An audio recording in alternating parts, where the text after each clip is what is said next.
Porto e Mar à Tribuna. Oferecimento AMA. Associação Comercial de Santos.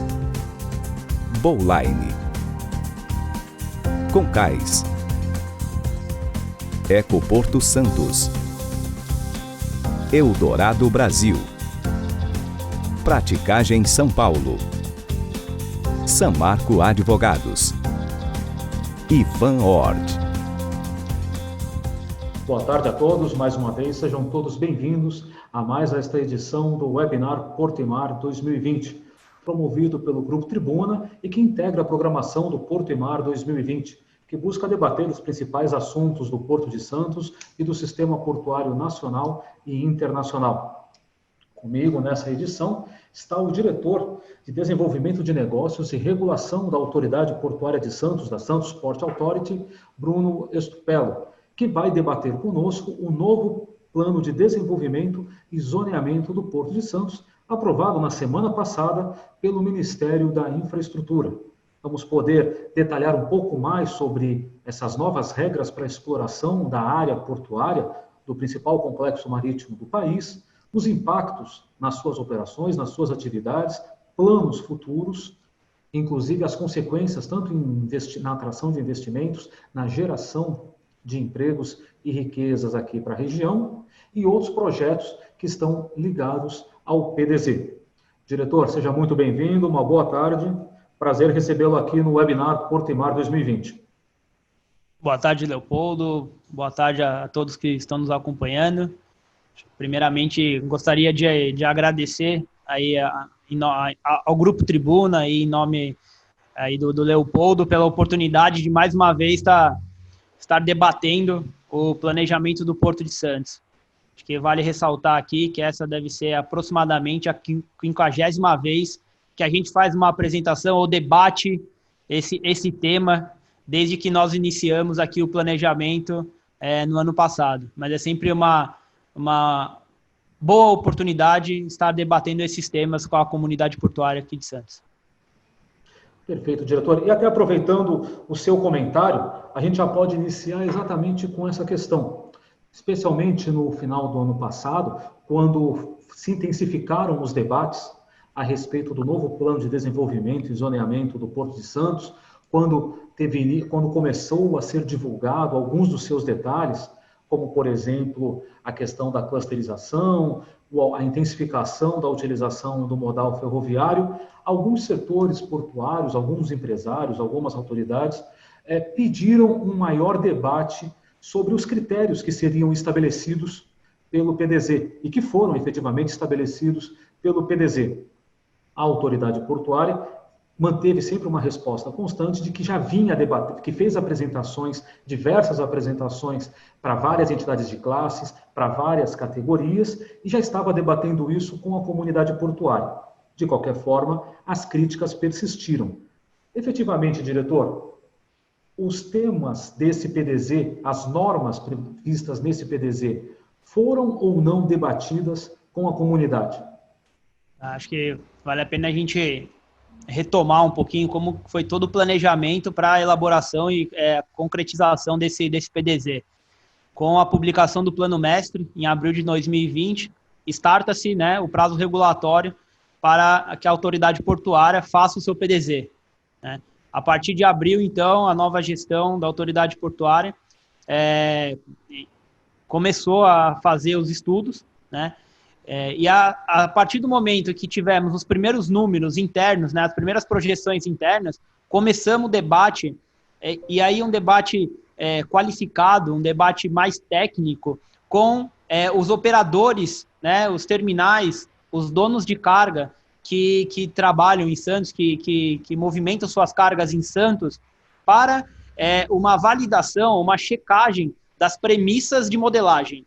Então, desde setembro, outubro do ano passado, quando a autoridade portuária chegou com o primeiro resultado para todas as projeções de carga, todas as projeções de capacidade para os diferentes tipos de carga, nós chamamos os setores que operam carga, ou donos de carga, para a validação ou para uma checagem de premissas de projeção. Então, nessa primeira etapa, né, de discussão com a comunidade portuária, né, foram aproximadamente 20 empresas consultadas, tá? Foram mais de 10 reuniões só para validação ou para checagem se os parâmetros de projeção que a autoridade portuária estava utilizando estavam aderentes às projeções que as empresas estavam fazendo para os próximos 20 anos de planejamento. Nesse primeiro momento, com essa checagem, né, de premissas de projeção, de drivers de projeção, posso citar aqui como exemplo qual é a projeção do PIB que está sendo considerada para os próximos anos, que reflete no último momento na projeção de container. Pô, isso aí é uma discussão muito técnica, né? Uma discussão ali de parâmetros macroeconômicos. Ou, por outro lado, qual é o racional de containers por metro quadrado que eu devo utilizar para calcular a capacidade de armazenagem de um terminal? De novo, né? Temas muito técnicos, específicos de quem está operando a carga, né? Então, por isso que foi feita a escolha por um debate mais técnico nesse primeiro momento com empresas que operam terminais. A partir disso, colhendo essas opiniões, essas informações, esses parâmetros que os players estavam trabalhando, né, fizemos ajustes nas nossas projeções e a partir de janeiro, startando ali com a apresentação do CAP, começamos a discutir com fóruns setorizados, né, o PDZ que estava sendo proposto. Então, a partir de janeiro de 2020, iniciando-se pela apresentação do CAP, fizemos ali mais de 35 apresentações ao longo... até o mês passado ainda tinham apresentações sendo realizadas. E setorizamos as discussões. Quando a gente setorizou a discussão, nós conseguimos dar foco, né, as dores, entre aspas, de cada segmento, as necessidades de cada segmento, que num processo de audiência pública usual, isso poderia ficar difuso, isso seria concentrado em uma única tarde de discussão, em algumas horas de discussão, contra muitas outras horas de reuniões que nós fizemos. Então, se for computar a quantidade de horas de debate que foram feitas em fóruns mais reduzidos, em fóruns mais setorizados para discutir o debate com a comunidade portuária e sociedade civil foi infinitamente maior do que teria sido numa audiência pública as usual. Perfeito, diretor. Isso esclarecido, diretor, podemos seguir para um outro ponto. O Ministério da Infraestrutura, na semana passada, aproveitou uma decisão judicial favorável ao governo e aprovou o PDZ, o Plano de Desenvolvimento e Zoneamento. Essa decisão judicial, na verdade, foi uma decisão dentro de um processo movido por uma operadora portuária, a Marimex, que disputava com o governo federal a renovação do seu contrato. Esse processo não foi extinto ainda, ele continua na justiça. Até que ponto esse processo pode atrapalhar ou pode impedir a implantação do PDZ? Há algum risco, se de repente essa decisão judicial for revista, o PDZ seja suspenso? Sim, acho que faz parte do jogo, né? Faz parte dos procedimentos jurídicos que a empresa tem para tentar se manter na área, né? Fazer forçadamente a prorrogação do seu contrato, né? Que na visão do Ministério, na visão da Secretaria e da autoridade portuária, não apresenta uma vantajosidade e não está aí em linha com o planejamento macro do porto. Por isso, a decisão, né, do Ministério da não prorrogação desse contrato. Existe a possibilidade? Existe. Trabalhamos com essa possibilidade? Hoje em dia não trabalhamos e o nosso planejamento será implantado conforme está previsto, até que alguma decisão judicial o reverta. Mas hoje o Ministério e a SPA não trabalham com essa possibilidade. Perfeito. Bom, entre os principais tópicos, entre as principais diretrizes do novo Plano de Desenvolvimento e Zoneamento de Santos está a clusterização, ou seja, a unificação, ou pelo menos a reunião de operações similares em determinadas áreas do complexo portuário. A partir de quando nós começamos a ver a clusterização sendo colocada em prática no Porto de Santos? No leilão dos terminais de celulose previstos para o final deste mês, para o próximo dia 28, a autoridade portuária já considera que esse é o primeiro exemplo de clusterização? Com certeza, Leopoldo, com certeza. Esse é o primeiro exemplo da efetivação dessa clusterização. Antigamente, até o ano passado, tínhamos ali naquela região a operação concomitante de granéis, containers, celulose e mais para dentro do canal no Macuco, os sucos cítricos, com a Citrosuco e Dreyfus operando.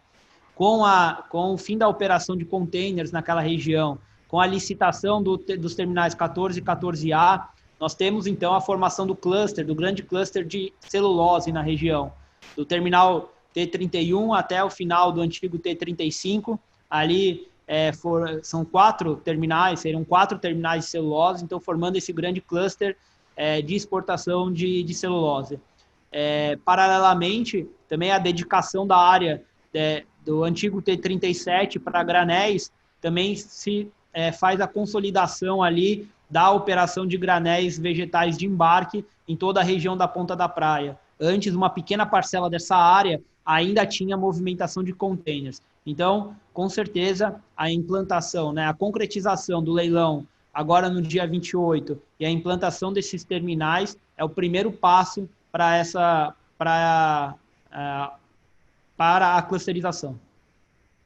Perfeito. E a partir daí, excetuando as licitações de terminais, que obviamente já seguem esse PDZ, que outras ações o senhor destaca que já tem como base esse PDZ?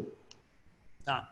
Então, nós temos, além das licitações já postas, nós temos a alteração da tipologia de carga na região de Outeirinhos, onde operavam e ainda opera terminais de containers, e aí a migração dessa tipologia para granéis minerais de desembarque.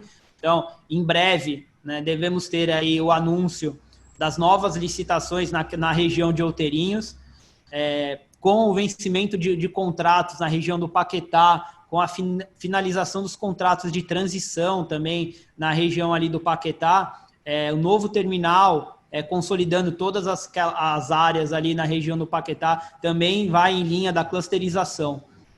Isso são as principais alterações na margem direita que vão em linha da clusterização defendida como driver no PDZ. E aí outras ações... Por favor. Não, pode falar, pode concluir, por favor. E essas são ações, de fato, interminais, E aí podemos trazer, além da clusterização, outras ações que já estão em linha com a implantação do PDZ, que é o aumento da participação ferroviária, Ou o aumento da capacidade ferroviária em toda a margem, em todo o complexo portuário de Santos. Perfeito. A gente vai até debater mais aprofundadamente a questão ferroviária, mas só explorando um pouco esses planos de licitação, o senhor acredita que as novas licitações de Outeirinhos devem ser anunciadas quando? Os primeiros estudos, a primeira modelagem para os terminais de fertilizantes no Outeirinhos estão em finalização, foram finalizadas no mês passado pela autoridade portuária e já encaminhadas para a Secretaria de Portos e Ministério da Infraestrutura. Então, tem um rito normal agora de avaliação desses estudos feitos aqui pela SPA. Esses estudos serão avaliados pela EPL, tem os ajustes que são feitos pela própria empresa, e depois segue o rito de classificação no PPI, passar por ANTAC, etc., abrir audiência pública. Então, eu acredito que deve ser um prazo de mais ou menos um ano para que a licitação que o leilão seja realizado. Então, vão ser leilões que devem ocorrer em 2021. Sim, 2021. No semestre, provavelmente, de 2021. Provavelmente. Seguindo os prazos usuais, de aprovação em TCU, avaliação em ANTAC e etc., aí temos um cronograma aí de aproximadamente um ano até que a licitação seja realizada. E a ideia da autoridade portuária é fazer um leilão, uma nova concessão para cada um dos contratos atuais ou unificá-los de alguma forma? Então, mas aí se estivermos falando de fertilizantes na região de Outeirinhos, tem uma nova licitação prevista para aquela região, né? Pensando de novo na clusterização e pensando no driver de aumento de participação ferroviária necessária no porto, todas as áreas hoje disponíveis em Paquetá, elas deveriam ser consolidadas em um único contrato também de arrendamento. Somente dessa forma é possível dar um atendimento ferroviário de qualidade àquele terminal. Então é isso que nós estamos defendendo, que os terminais na região de Paquetá, são contratos transitórios ou têm o seu fim em poucos anos, eles sejam um único terminal no futuro. Ali os contratos da região do Paquetá são aqueles contratos próximos ali do ponto 12, mais ou menos, é isso?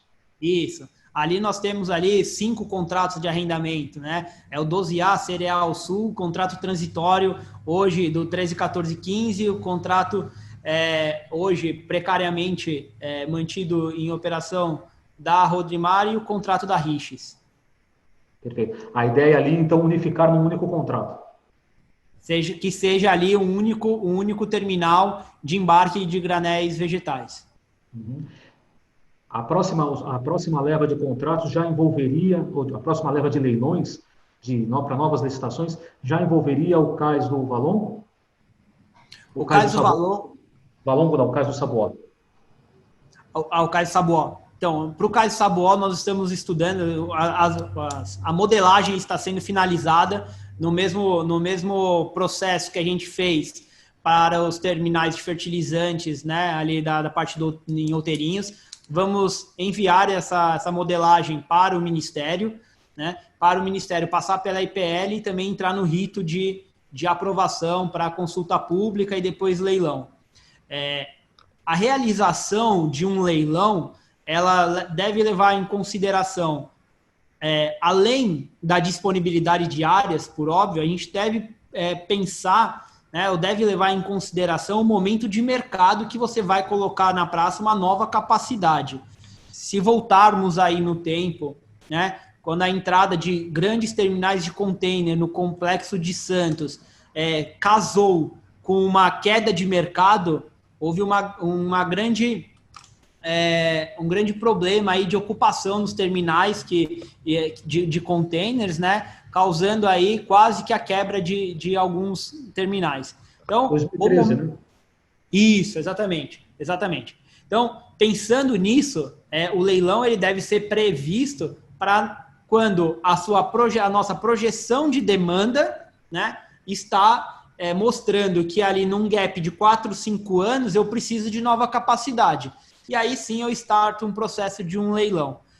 E eu estou falando isso porque nós estamos passando por um momento de pandemia, né? Então nós estamos passando aí nos últimos 4 meses por algo que nós não sabemos ainda qual será o impacto na projeção de cargas.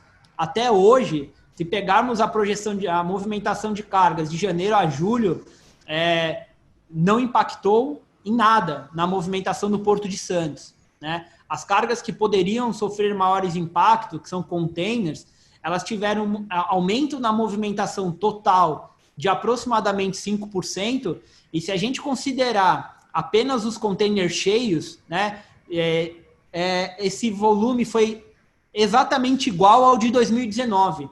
Então, nem para os containers nós tivemos impacto no volume movimentado. Posto isso, a projeção feita e no final de 2019, ela não deveria estar tão fora do que vai acontecer. Então, os leilões deveriam acontecer conforme previsto ali no PDZ. No entanto, o segundo semestre de container, normalmente, é um semestre mais forte do que o primeiro semestre. Então, eu acho que assim, nós temos que esperar o segundo semestre para ver se de fato vai ter um impacto ou não nessa movimentação, e aí a gente balancear ali, fazer um ajuste fino de quando deve colocar esse leilão, essa nova capacidade de container na praça para que todos os terminais estejam operando em níveis ideais de ocupação. Perfeito. Até aproveitando que nós acabamos citando aí os planos da autoridade portuária para as áreas do cais do Sabuó, que hoje, pelo menos 3 partes dessa área do cais do Sabuó estão em contratos provisórios, válidos por 6 meses. Quando esses contratos terminarem, quais são os planos da autoridade portuária para a exploração dessas áreas? Elas ficam sem atividade ou a autoridade portuária já pensa numa nova destinação ou numa nova forma de utilização desses espaços? Os contratos transitórios, né, eles são uma ótima oportunidade para a gente colocar em operação áreas que estavam inoperantes, né, ou tiveram seus contratos finalizados, enquanto não se dá a destinação final, que é um contrato de longo prazo. Então, ao finalizarem esses contratos que foram assinados recentemente, a ideia é continuar com novos contratos de transição. O processo seletivo simplificado que foi desenvolvido aqui, foi criado ou utilizado pela primeira vez pela SPA e já está sendo copiado em outros portos, né? Ele precisa ser realizado quando eu tenho uma área sem um operador. Quando eu tenho uma área com um operador já, o contrato transitório ele visa dar a continuidade da operação até que se dê o processo de licitação de longo prazo. Então, seria natural que novos contratos transitórios fossem assinados com os operadores que venceram esses processos seletivos no ano passado. Caso isso seja vantajoso para a autoridade portuária e seja de interesse também do arrendatário. Perfeito. Até essa pergunta também foi feita pelo Alberto Pinheiro de Carvalho, da BA Online. Ele até também pergunta se está nos planos da autoridade portuária que essas áreas sejam anexadas a outras áreas para que futuramente haja uma licitação de todo o cais do Sabuó.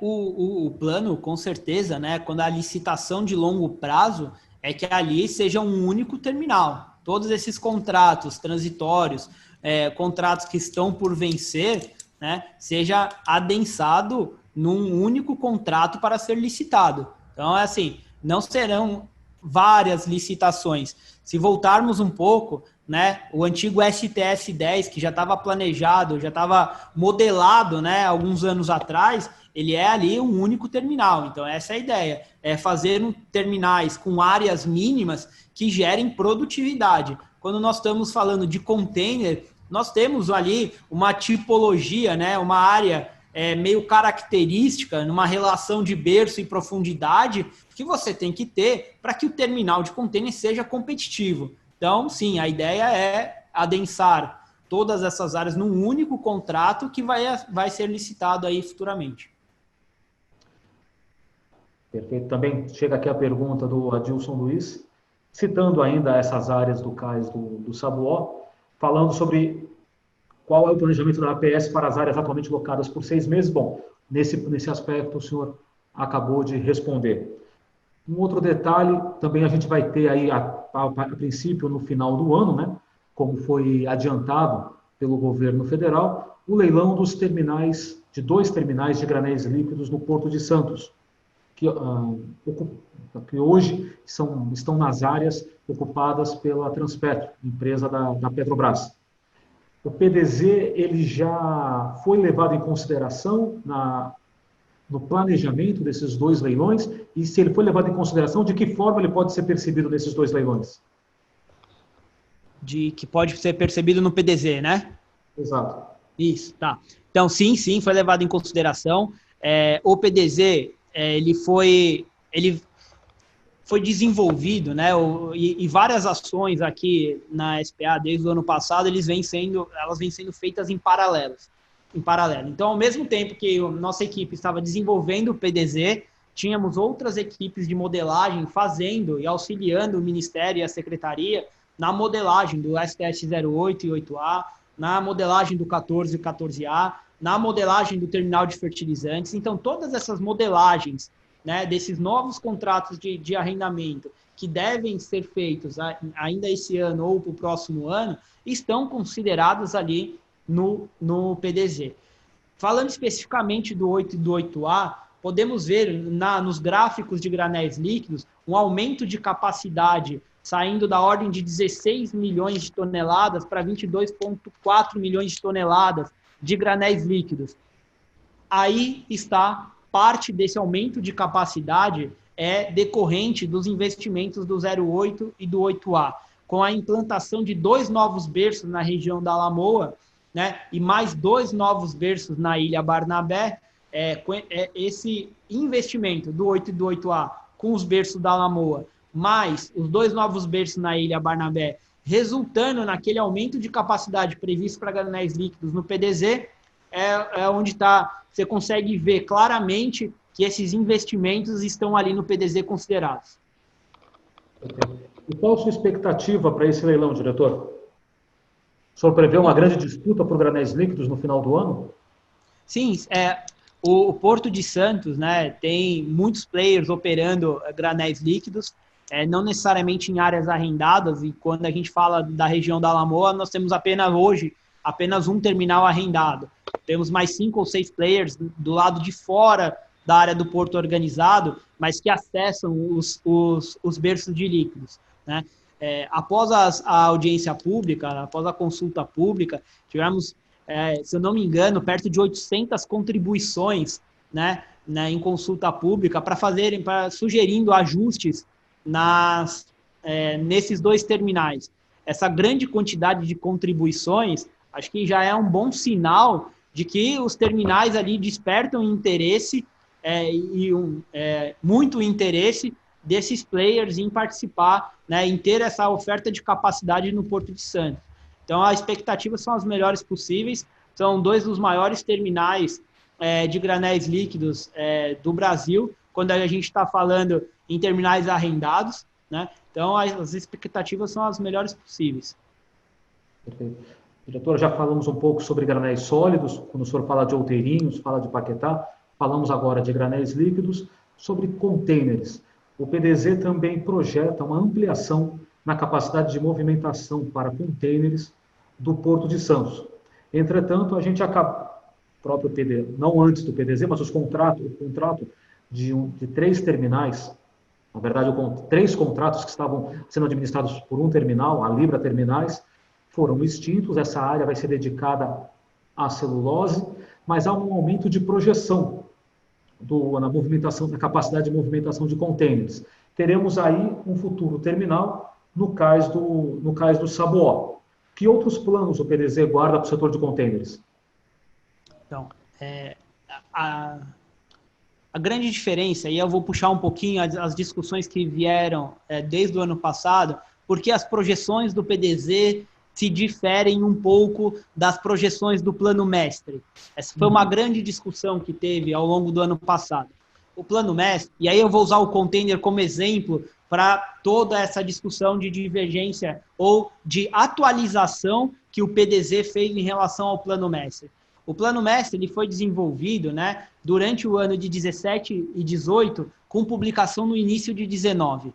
Quando o Plano Mestre ele foi publicado, ainda existia como oferta de capacidade do Plano Mestre o terminal da Libra, né?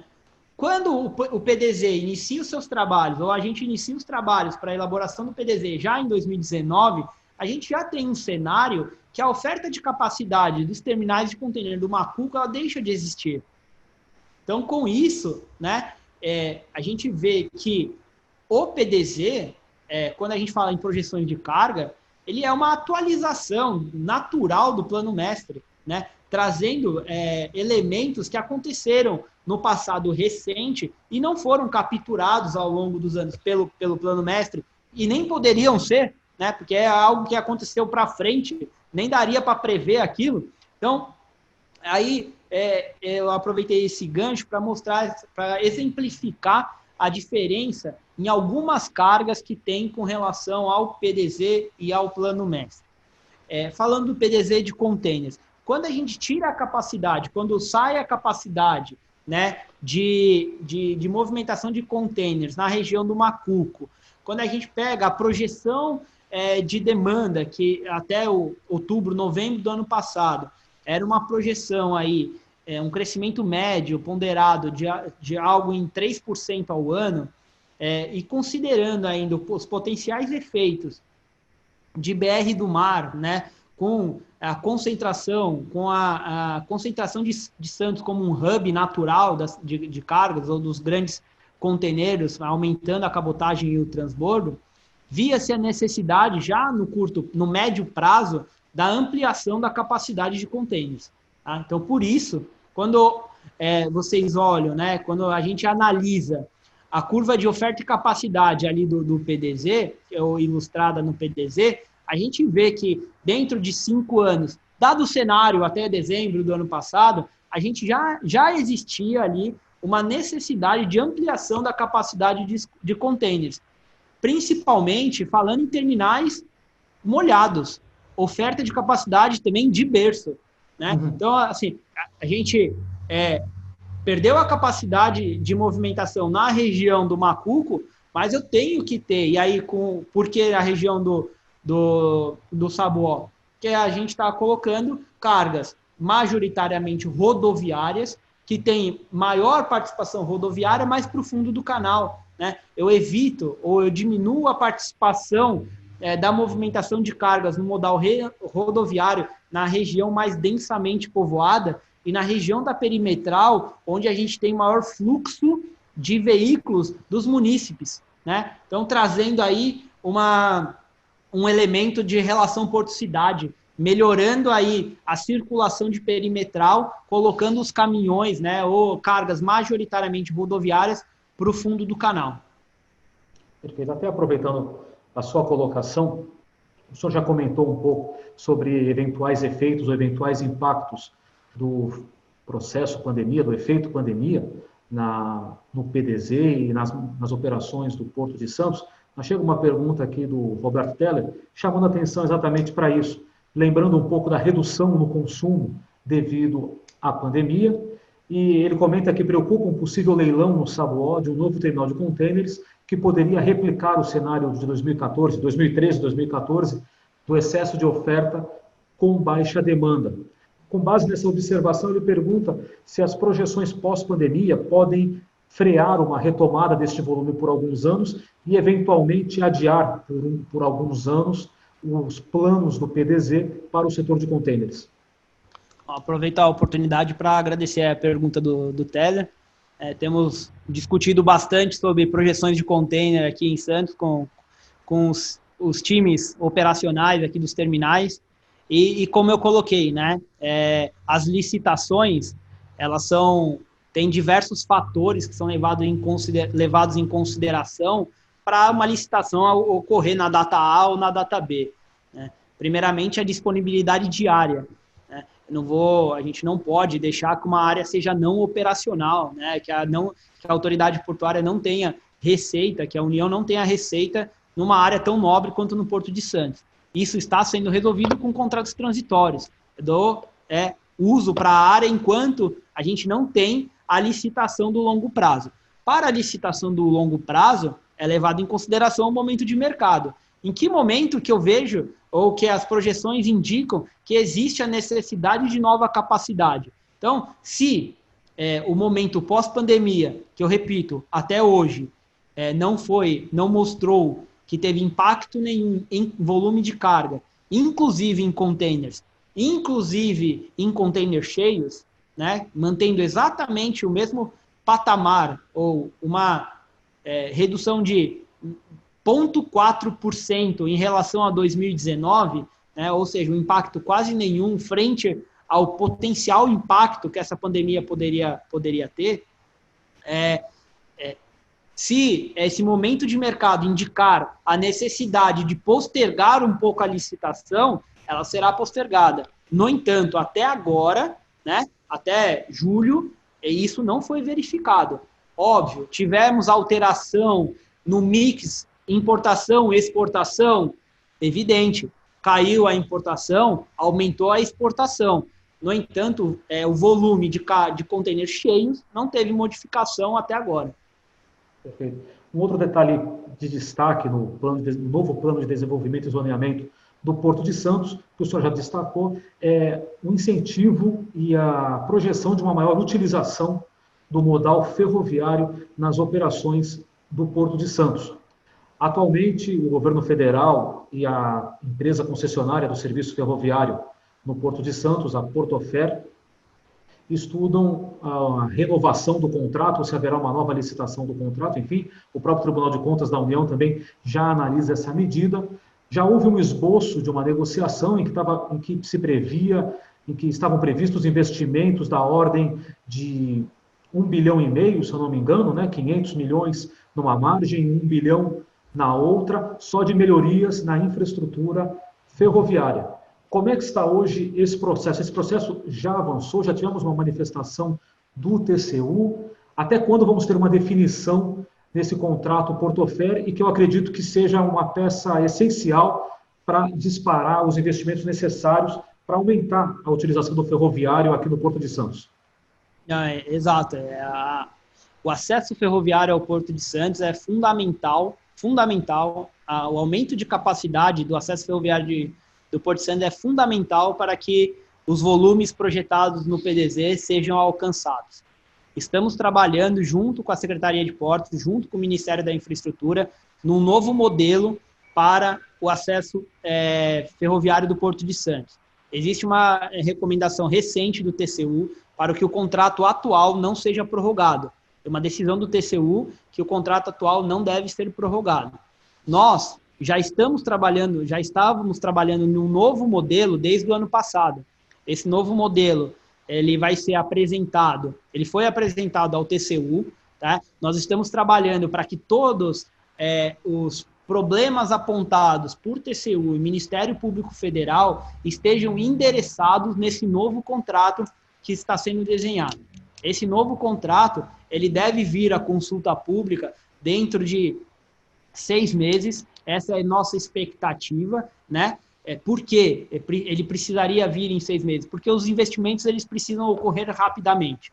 Nós, muito em linha com o Ministério, né, com as diretrizes do governo federal e todas as ações aí encabeçadas pelo ministro Tarcísio, precisamos dobrar a capacidade ferroviária do Porto de Santos nos próximos 5, 10 anos. A Malha Paulista, que deságua toda a carga aqui em Santos, ela vai sair de uma capacidade de 35 milhões nos próximos 5 anos para 75 milhões, chegando a 105 milhões de capacidade nos próximos 10 anos. Todo este volume, toda essa capacidade, ela precisa chegar em Santos e ter a capacidade aqui no acesso para escoar.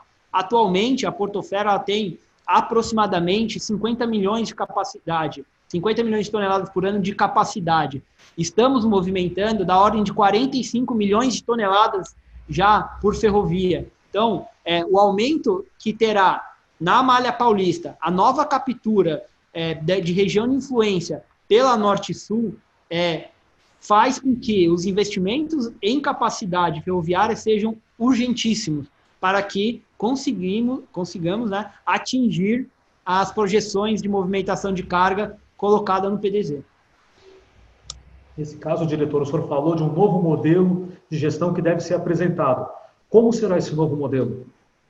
O modelo ainda está sendo estudado, a gente não tem um modelo fechado ainda, a gente tem algumas diretrizes para esse novo modelo, né? A gente tem as principais preocupações que o TCU levantou do contrato anterior, nós temos as preocupações que o Ministério Público Federal também levantou do contrato anterior. Então, nós estamos trabalhando num modelo para endereçar essas questões, para fazer com que o novo concessionário, e aí eu vou chamar concessionário entre aspas, porque a gente ainda não sabe se vai ser uma nova licitação, se vai ser uma oportunidade de negócio pela lei das estatais. Então, existem alguns modelos que estão sendo estudados para que haja o rápido investimento no modal ferroviário em Santos, para que não sejamos gargalo do escoamento da carga brasileira. Quando a Portofer foi criada, a estratégia da autoridade portuária à época foi convidar todos os operadores ferroviários para que formassem um consórcio e cuidassem do transporte ferroviário dentro do Porto de Santos. É um modelo possível de ser aplicado agora? Sim, eu acho que é um modelo possível. Operacionalmente falando, seria o melhor modelo, né? Onde colocam-se dentro de uma possível SPE todos os operadores que chegam em Santos, né? Ou que têm cargas vindas para Santos, para operarem esse desvio ferroviário aqui do acesso do Porto de Santos. Mas é um dos modelos, Mas sim, existe a possibilidade de ser uma SPE formada pelos players que são operadores ferroviários e têm carga com destino ou origem em Santos. O senhor falou de estar seguindo algumas diretrizes. O senhor poderia revelar que diretrizes são essas? As diretrizes para o novo acesso ferroviário? As diretrizes para esse novo contrato. O senhor falou que está desenvolvendo esse novo modelo de gestão da operação ferroviária em Santos com base em algumas diretrizes. O senhor poderia citar que diretrizes são essas? Atendimento de 100% da carga no modal ferroviário que nasce dentro da região de influência da ferrovia. Então, aumento de capacidade para capturar toda essa carga. Transparência na gestão do contrato. Compliance, seguindo as melhores práticas de compliance recentemente aplicadas em todas as empresas privadas. Controles rígidos operacionais, ganhos de eficiência com aumento de produtividade. Possibilidade, em um dos modelos, possibilidade de novos entrantes nessa SPE, conforme haja a necessidade, conforme haja o interesse de novos players ingressarem neste contrato de, entre aspas, arrendamento. Então, são um investimento mínimo, né, um grande investimento atrelado ao contrato, endereçamento de questões críticas, como descruzamentos rodoferroviários, isolamento aí do tráfego entre município e o tráfego do porto rodoferroviário. Então, são algumas dessas diretrizes que estão sendo trabalhadas para este novo modelo. O senhor falou dos investimentos. Os investimentos vão ser na ordem mesmo de 1,5 bilhão? Quando a gente trata de investimentos rodoferroviários necessários no Porto de Santos como um todo, nós estamos falando da ordem de 2 bilhões de reais.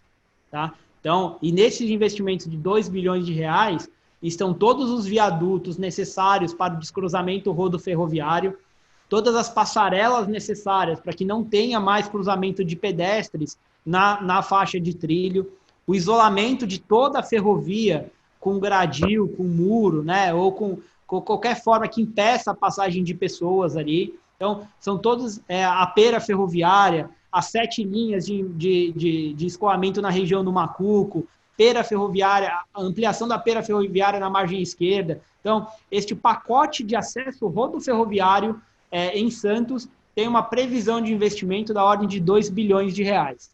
O quanto disso vai caber no contrato, ou o quanto disso vai ficar fora do contrato e ser realizado pela autoridade portuária, depende do ajuste fino de uma modelagem que ainda está sendo feita.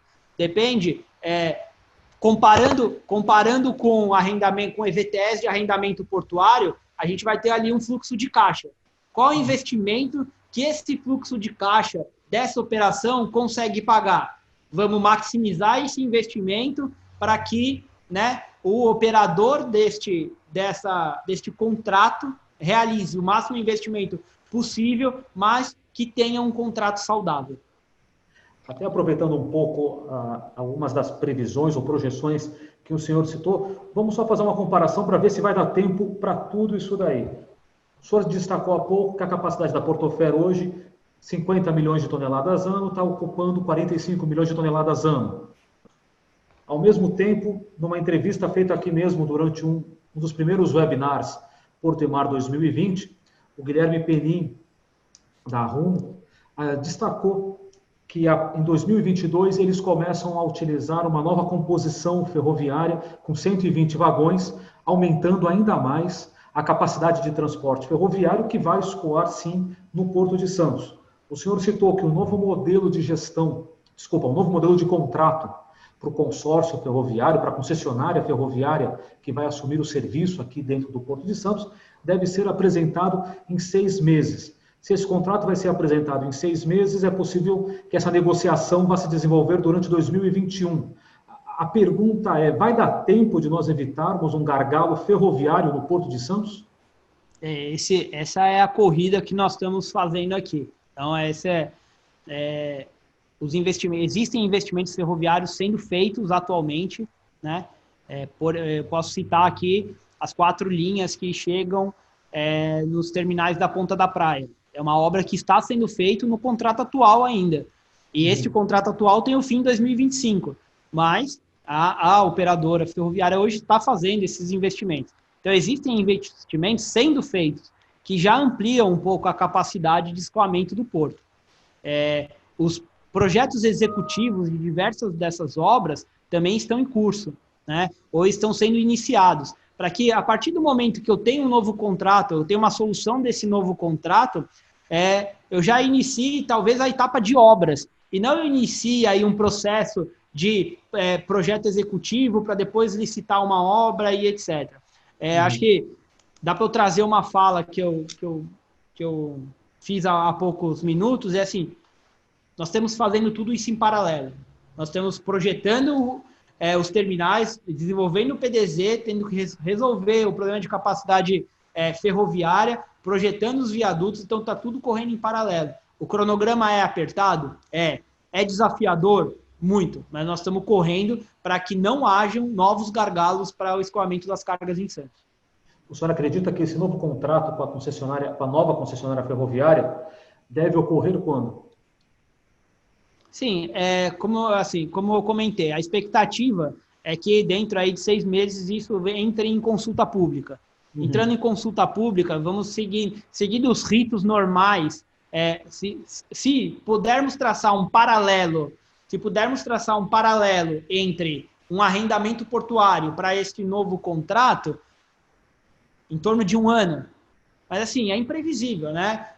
Se for um modelo as usual, talvez é mais rápido a aprovação em todos os órgãos que tem que passar. Se for um modelo diferente, algo que nunca tenha sido realizado, mas que, mesmo algo possível, mas que nunca tenha sido realizado, com certeza, a avaliação nas diferentes esferas, ela pode ser um pouco mais demorada. Mas a expectativa é que, dentro de 1 ano, ou aproximadamente 1 ano, este novo contrato já esteja efetivado.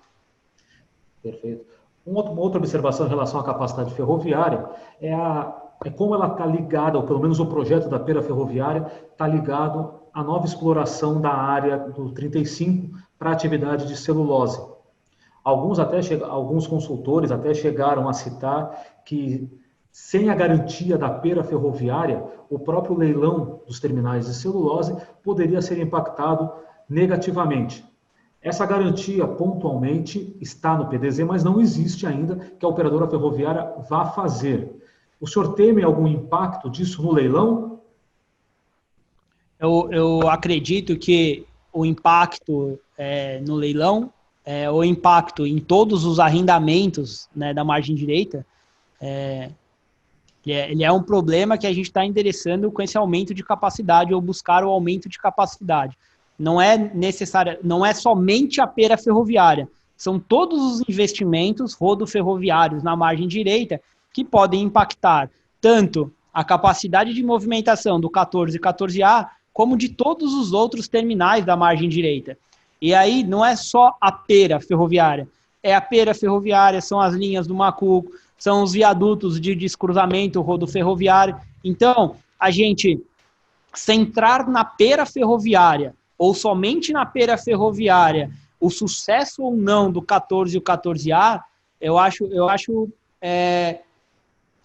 muito estreito, né? Eu tô centrando em um ativo ou em uma obra o impacto que a capacidade ferroviária do porto inteiro pode ter, né?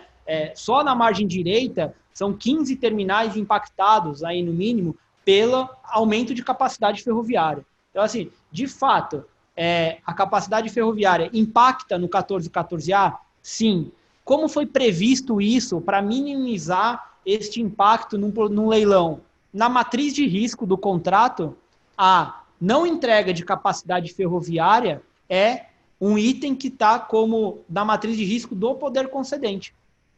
Isso já está previsto na matriz de risco do poder concedente. É claro, vocês já estão fazendo uma licitação prevendo o reequilíbrio? Não, não é isso que eu estou falando. O que eu estou falando é assim, como tudo está sendo feito ao mesmo tempo, a corrida é muito grande, são diversas frentes e é curta, a gente, para minimizar, né, e o poder concedente, para minimizar potenciais impactos em um arrendamento de tão longo prazo, incluiu na matriz de risco dele um reequilíbrio, né, um potencial reequilíbrio, caso ele não entregue caso a autoridade portuária, alinhada com o poder concedente, não consiga entregar a capacidade de acesso terrestre que estava previsto no edital. O senhor acha que isso pode afetar o resultado do leilão? Não, eu acho que as questões foram endereçadas, todas as respostas a esses questionamentos foram dadas, né? Então, dado que é um contrato de longo prazo, aí são 25 anos a primeira perna contratual, potencialmente prorrogáveis até 70 anos, eu acredito que este impacto, se tiver no curto prazo, não gere um impacto no leilão.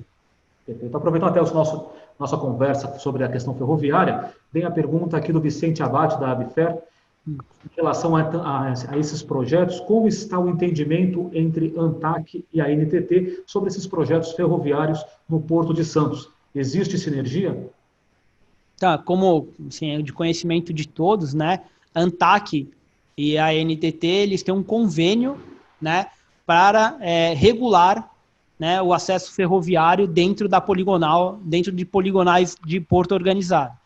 Dentro do porto organizado, quem rege, né, quem regulamenta as atividades é a ANTAQ. No entanto, como é uma atividade que está sob o chapéu da NTT, existe um convênio entre as duas agências reguladoras que fazem a regulamentação conjunta do acesso ferroviário dentro de poligonal de porto. Falando ainda sobre acessos, vem uma pergunta aqui do Adilson Luiz. O PDZ não menciona a questão da ligação seca entre as margens do canal. Por que essa omissão? A ligação seca, a autoridade portuária enxerga esse ativo como um ativo de mobilidade urbana. Ele não é um ativo hoje, né, e nem deve ser um ativo de movimentação de cargas, né? Então, nós já estamos defendendo há algum tempo os estudos, né, para a elaboração, né, a construção do túnel, porque enxergamos que é um ativo. Eu estou falando de ligação seca genericamente, não de uma obra ou de outra. Não, eu sei. Então, voltando, né? Não vemos a ligação seca como a necessidade para um ativo de movimentação de carga, uma necessidade de movimentação portuária. Por isso, não existe esse endereçamento como uma obra necessária para estar incluída no PDZ. Ela é uma obra necessária para as cidades? Sim, mas é uma obra para mobilidade urbana. Perfeito. Um outro aspecto que não está integrado no PDZ, mas o PDZ cita isso daí, é o novo layout do Porto Organizado de Santos, inclusive com a ampliação da área sobre influência, sobre jurisdição da autoridade portuária na costa, ou seja, a mesma área de mar que foi ampliada em relação aqui na costa, bem na entrada da Baía de Santos. Foi uma questão apenas para facilitar o mapeamento da área de descarte ou ao ampliar essa área na entrada da Baía de Santos, aqui bem na costa de Guarujá, a autoridade portuária já antevê futuramente um terminal offshore aqui para o complexo marítimo? Não, ali a ampliação da área de fundeio e da área de toda aquela área do porto organizado, ela é uma área prevista para fundeio dos navios, né? e aumento da área do PDO, do Plano de Descarte Oceânico. Então, não tem nenhuma previsão aí para os próximos 20 anos de uma ampliação offshore do Porto de Santos. Vemos, né, como áreas de ampliação do porto, ainda áreas mais ao fundo do canal, como Ilha de Bagres, Caneu e outras naquela região. Até sobre isso, o PDZ prevê a instalação de até uma pergunta do Carlos Kopitic, ex-diretor da Autoridade Portuária, hoje na BTL. O PDZ prevê a instalação de um terminal multipropósito entre as atuais instalações da Brasil Terminal Portuários e o terminal de granéis líquidos da Alemoa. Que tipo de carga deve ser atendida nessa unidade e que berços eles devem atender essa unidade? Obrigado pela pergunta, Kopitic. Temos algumas conversas aí com a BTL sobre esses berços, né? Ali estão previstos a construção de 2 berços, ou aproximadamente 700 metros lineares de berço, né, dedicados à operação de descarga direta de granéis minerais, né, de desembarque. São 2 novos berços a serem construídos nessa região interna ali, ao berço 4 da Alamoa, que tem capacidade para movimentar ali até 2 navios de 250 metros de comprimento. Tá? Então, ali está prevista, portanto, a movimentação de granéis minerais de desembarque com descarga direta. Ok. Diretor, um outro aspecto, nós tivemos aí recentemente a aprovação da MP 945, que acabou mudando alguns aspectos do marco regulatório portuário, inclusive antevendo algumas situações na qual não há necessidade nem de processo licitatório para a exploração de áreas portuárias. Caso essas áreas só interessem em específico, só não apresentem muitos interessados ou só apresente um único interessado. Essas mudanças, o senhor antevê algum impacto direto na exploração do Porto de Santos? Acho que esse ponto em específico, né, ele traz uma clareza maior, né, do que poderia ser um processo seletivo simplificado para áreas ociosas no curto espaço de tempo, né? Para esse tipo de contrato são previstos 48 meses, né? Eu acho que a mudança significativa, se a gente comparar hoje com contratos transitórios, é que sairíamos de contratos transitórios de 6 meses para até 48 meses. Então, para Santos, eu não vejo assim uma grande mudança no que já vinha acontecendo depois da implantação desse processo seletivo simplificado que foi realizado no Sabuó. Né? E, de novo, né, falando de Santos especificamente, é muito difícil, para não dizer impossível, que uma área tenha apenas um interessado para movimentar alguma carga, né? Então, essa especificidade colocada na MP para excluir a necessidade de uma licitação ou de um processo simplificado, acredito que para Santos seja muito difícil de acontecer. Perfeito. Um outro aspecto, diretor, a operação de passageiros. O PDZ prevê o deslocamento desse tipo de operação hoje em Outeirinhos, agora no Cais do Valongo. Como fica o terminal de passageiros que funciona hoje em Outeirinhos? Então, qualquer mudança prevista no PDZ, qualquer mudança de tipologia de carga prevista, ela respeita os contratos vigentes. Então, olhando com mais detalhe ali nas projeções do PDZ, os senhores podem verificar que o terminal atual que existe na região de Outeirinhos, ele se mantém naquela região até 2038, que é quando vence o contrato de licitação. Aliás, é um contrato de arrendamento. Aliás, um contrato que já não tem mais possibilidade de renovação, já está na sua segunda perna contratual. Então, e é um terminal que tem apenas um berço de arrendamento, um berço de movimentação de carga. Então, a capacidade que Santos precisa para movimentação de passageiros é muito mais uma capacidade de novos berços para movimentação dos passageiros do que, de fato, uma capacidade terrestre. Onde em Santos existe a possibilidade, dentro do canal, de ofertar novas capacidades na região do Valongo, novos berços na região do Valongo. Com isso, novos berços ofertados naquela região, a gente gera ainda um efeito secundário de que a passagem dos turistas pela região do centro histórico possa ainda fomentar a revitalização do centro. Então, por isso o deslocamento da movimentação da maior parte dos berços, deslocamento dos berços não, né? A indicação do desenvolvimento do novo terminal de passageiros naquela região. O terminal atual, ele continua com seu contrato vigente até 2038. Perfeito. Perfeito. Aproveitando até ao ponto que o senhor tocou, relação porto-cidade. O próprio plano de desenvolvimento e zoneamento cita algumas iniciativas que podem favorecer a relação porto-cidade, na questão de acessos, por exemplo, e também alguns projetos da própria autoridade portuária para melhorar essa integração, como algumas áreas portuárias que seriam hoje destinadas a essa relação porto-cidade. O Museu do Porto, melhorar a integração com a comunidade. Efetivamente, teremos novidades em relação a isso a partir de quando? Então, um dos grandes... Quando a gente fez a apresentação do PDZ, né, todas as apresentações que fizemos, a gente tem dois ali grandes chapéus de drivers para o desenvolvimento do plano. Um é o aumento da eficiência operacional e outro é a melhoria da integração porto-cidade. Dentro da melhoria da integração porto-cidade, como primeiro item ali, está a melhoria do tráfego na região das perimetrais. Então, o isolamento de ferrovia com rodovia, a concentração de maior parte de cargas com participação rodoviária relevante mais para o fundo do canal, saindo, né, das regiões mais densamente povoadas.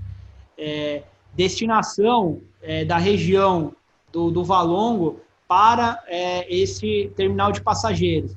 Em breve, nós estamos trabalhando, ainda sem um cronograma fixo, mas para esse terminal, nós estamos trabalhando para um chamamento para que empresas possam doar estudos ou fazer estudos para esse novo terminal na região do Valongo. Assim que esses estudos forem feitos, serão imediatamente enviados para a Secretaria de Portos, EPL, para que esse terminal seja licitado.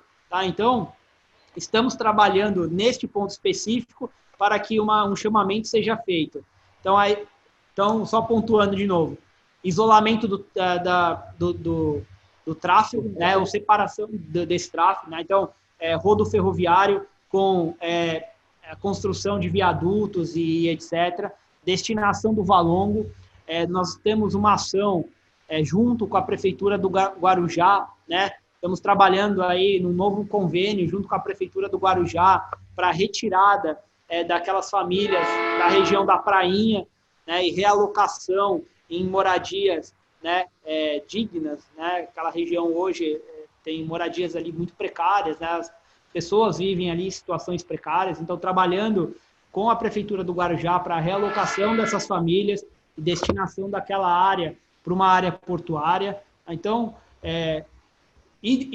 como um impacto aí secundário, mais direto, né, deste plano, nós temos, né, que impacta diretamente na cidade, nós temos a grande quantidade de investimentos previstos e, consequentemente, a geração de empregos, né? São aproximadamente 10 bilhões de reais de investimentos aí nos próximos 10 anos, a geração de 60 mil postos de empregos, né? E nesses 60 mil nós estamos falando aqui de empregos diretos em terminais, empregos diretos em toda a obra civil e empregos indiretos e efeito renda, né? Utilizando aí uma metodologia consagrada do BNDES e adaptada pela EPL para obras de infraestrutura, né? Até esse passo a mais que nós demos para mensurar esse aumento de empregos, né? Mensurar a quantidade de investimentos, algo que nem é previsto na portaria que rege o PDZ, mas mostra, né, ou ilustra aí a preocupação, né, dessa autoridade portuária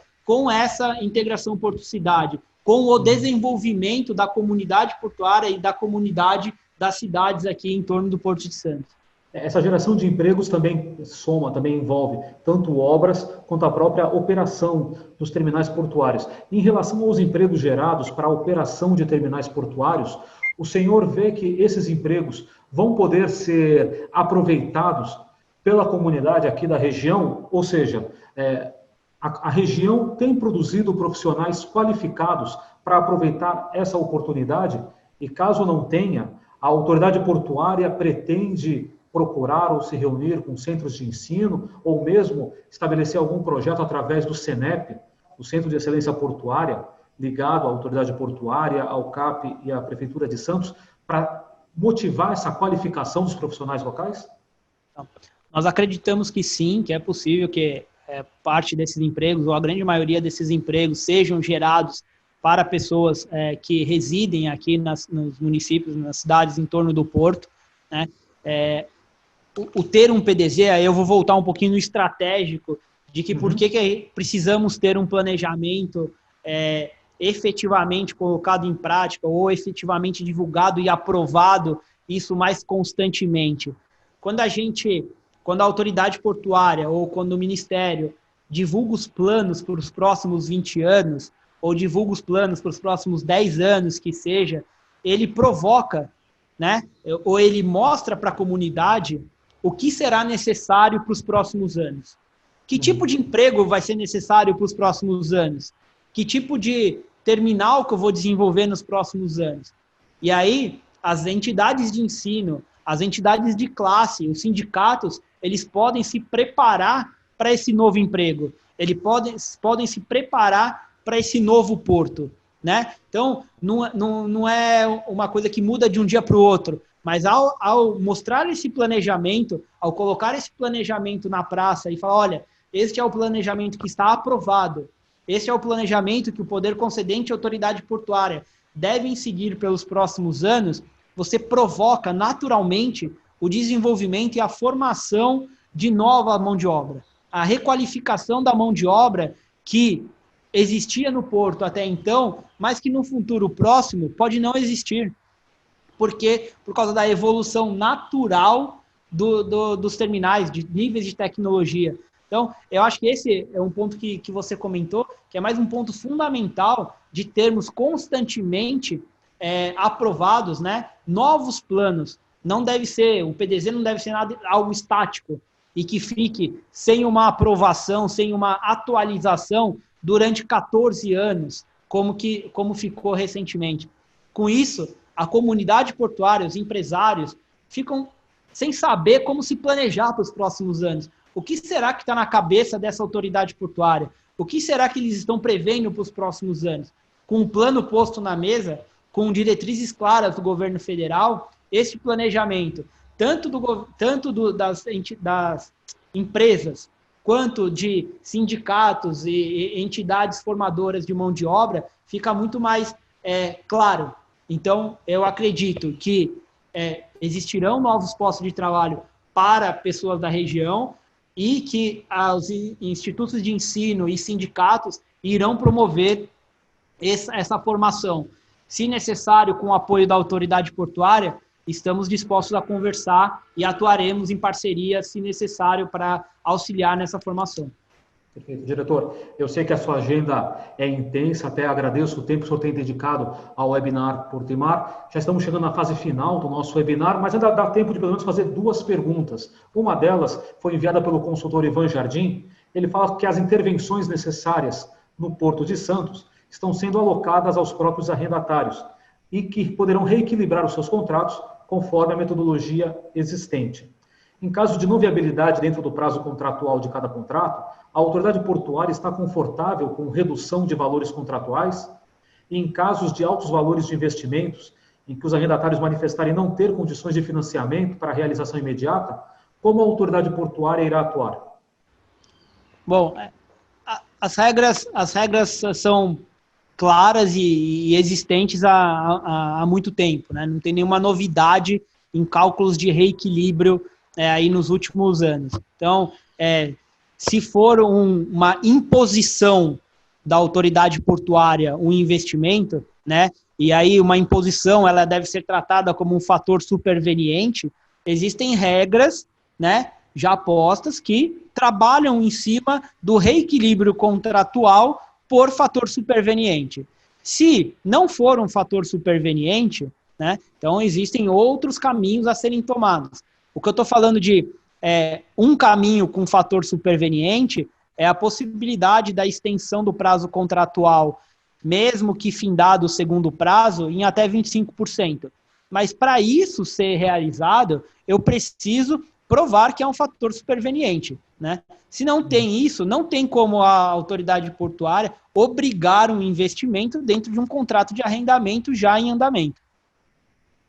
Perfeito. E como última pergunta, diretor, o PDZ o PDZ abre uma série de oportunidades para o desenvolvimento do Porto de Santos e da sua cadeia de negócios e da sua comunidade portuária.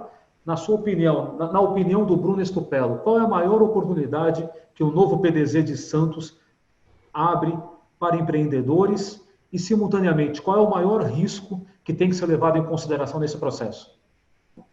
Acho que, como eu acabei de comentar, a maior oportunidade é as cartas estão postas na mesa. Elas foram planejadas e estão colocadas na mesa. Ali tem uma projeção clara de demanda, com alguns ajustes para cima ou para baixo, conforme o mercado se desenvolva. Mas estão claros os planos que a autoridade portuária e que o governo federal tem para Santos. Então, o planejamento claro, né, você divulgar quais são os planos da autoridade e do governo federal para o Porto de Santos, acho que são as maiores oportunidades ali que os players têm para, dentro de cada um da sua cadeia, planejar o seu investimento, né? Então, acho que essas são as maiores oportunidades aí que o PDZ traz, que o PDZ coloca na mesa. E o risco? Acho que riscos inerentes aí de judicializações e que empresas defendendo o interesse particular possam colocar e barrar o desenvolvimento do porto. Então, ao defender o interesse particular frente ao interesse público de desenvolvimento do maior porto do país, de desenvolvimento do maior ativo portuário, e aí eu não estou falando de movimentação de carga, porque todos sabem que, né, temos diversos portos dedicados a minério que fazem mais carga que a gente, mas o ativo mais relevante baseado no comércio internacional brasileiro, você barrar o desenvolvimento do porto, do interesse público como um todo, de todas as empresas que atuam no Porto de Santos, pelo interesse particular de uma empresa, por instrumentos jurídicos, acho que esse é o maior risco que a gente tem. Perfeito. Diretor Bruno Estupello, muito obrigado pela sua participação no nosso webinar. Foi um prazer debatermos um pouco mais o plano de desenvolvimento e zoneamento do Porto de Santos. Por favor, se o senhor quiser fazer as suas considerações finais, fique à vontade. Agradeço novamente, Leopoldo, agradeço ao Grupo Tribuna de novo a oportunidade de estarmos discutindo aqui o planejamento do Porto de Santos. Estamos sempre à disposição para debater os temas de relevância, né? Já não é a primeira vez que debatemos isso com você, né, Leopoldo? Então, assim, é sempre muito bom poder esclarecer os pontos de dúvidas que ainda restam, né, sobre esse plano que nós estamos desenvolvendo, e estamos disponíveis aí para qualquer questionamentos adicionais. Ok, diretor, mais uma vez, muito obrigado. Esse foi o diretor Bruno Estupello, diretor de Desenvolvimento de Negócios e Regulação da Autoridade Portuária, o convidado desta edição do webinar Portemar 2020, que debateu o novo plano de desenvolvimento e zoneamento do Porto de Santos. Agradeço mais uma vez ao senhor e também aos nossos participantes que acompanharam, muitos sugeriram perguntas aqui ao senhor, e também destaco que esta edição do webinar Portemar 2020 bateu o recorde de audiência, algo até natural, dada a importância de debatermos o plano de desenvolvimento e zoneamento que acabou de ser aprovado pelo Ministério da Infraestrutura. Mais uma vez, obrigado a todos pela audiência. Esse webinar está sendo transmitido pela plataforma Zoom, mas você também pode acompanhar no canal do YouTube. Aliás, muitos estão vendo agora também pelo canal do Grupo Tribuna no YouTube ou através do site atribuna.com.br. Um abraço a todos, uma boa tarde e acompanhem as novidades do Grupo Tribuna e do setor portuário no nosso site www.atribuna.com.br, no jornal A Tribuna, na página de Porto e Mar e nas nossas redes sociais. E já estamos preparando mais uma edição do webinar Porto e Mar. Acompanhem as novidades. Diretor, mais uma vez, muito obrigado, uma boa tarde a todos, fiquem bem e fiquem com saúde. Tchau, tchau, muito obrigado.